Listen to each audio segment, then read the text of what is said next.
these is to buy them whole. If you can buy them whole, that means the butcher hasn't touched them and you're going to get them cheaper per pound. So as you can see here, I've already broke one down. I'll show you how to break one down right here. There's a lot of fat on these, but don't throw that fat away. We're going to render that down for beef tallow. Then you're just going to cut these in sections. If you find the sweet spot, the knife will go right through like you see here. But I left this other part in because I didn't quite hit the sweet spot on the second one, but you can find it. Just kind of work your knife around. Every few inches you can get right through with a sharp knife, no problem. And there we go. So there's your oxtail. You don't want to take all the fat off because it'll render down nicely throughout the cook. But like I said, the fat will be the tallow that will go into the wrap to braise these bad boys. So there you go. That's 2 oxtails and a ton of fat that we're going to render down. These are basically like a brisket.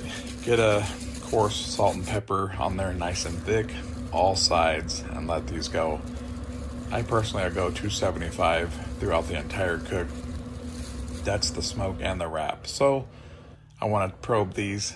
I'm going to probe a couple of these with the Meter Pro Duo and take these to probe tender like you would a brisket. So 275 till done. There we go. We're going to get that tallow going so we can put that into the wrap. So about 3 hours later, we're sitting at about 180 degrees. They're barking up pretty nice. You can see the tallow is doing its thing over there.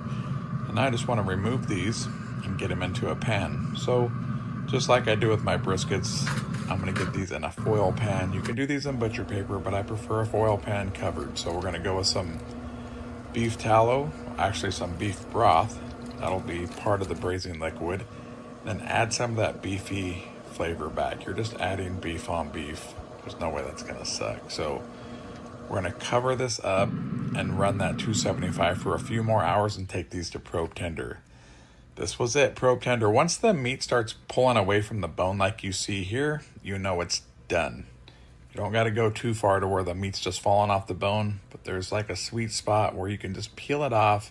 It's nice, tender, juicy, and that's it. Oxtails, perfect just to eat right off the bone or throw this meat into a freaking taco, but boom, there you go.